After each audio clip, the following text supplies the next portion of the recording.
Compassion Med is a nonprofit, non-denominational Christian organization, and it's total volunteer run. In 2006, I came down, and when the students heard that I was doing a medical trip over spring break, some of them asked if they could come too, so I was able to offer that as an independent study. And then after that, it became a service learning trip.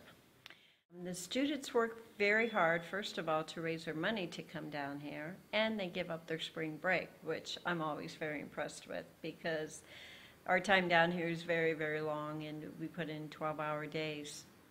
We stay together as a team. We do everything together as a team, and we go out and do home visits. We do medical clinics all over, not just Tegucigalpa, but up to 4 hours away of Tegucigalpa. And they tend to see things that typically you would not see back in the U.S. A lot of children with really severe nutrition disorders, a lot of things that we take for granted, like fractured hips that never get set, people dying of cancer at a very young age, wounds that would not be a big deal back in the U.S. necessarily, but these infections leads to really severe complications down here.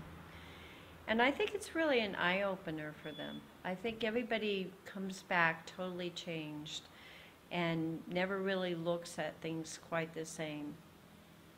And I think it brings about cultural understanding.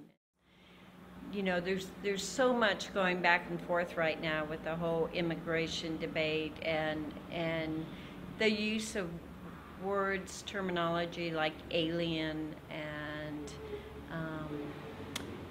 almost making people subhuman.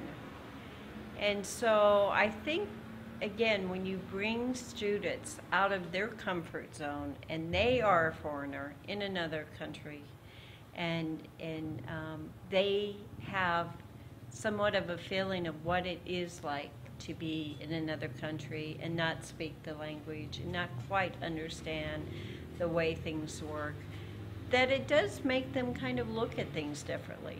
And when they realize that a lot of people down here are living on $2 a day compared to what we throw away up in the U.S., that has a big impact on them too. The important piece of doing work overseas is that you don't just go and show up and then disappear, but you have an ongoing relationship with the people of the country. And so the organization, not just Compassion Med, but what's going on down here continues to go on even when we're not here. So we typically bring more than $4,000 worth of medicines and supplies with us. And throughout the week, whatever we don't use, we leave down here so the clinic can keep going when we're not here. Any funding that we get is just donations. And basically everything that people give, Compassion Med goes directly to the medical mission trips. So my hope for Compassion Med International is that it truly does grow, and again, the idea of a ripple effect to me is that these lives that we're touching, whether it be students, whether it be volunteers, and even patients, that the energy and the love and the time, the commitment just continues on and branches out and goes farther and farther. Loco por Jesucristo, y loco por Jesucristo, y loco por Jesucristo, y loco por Jesucristo.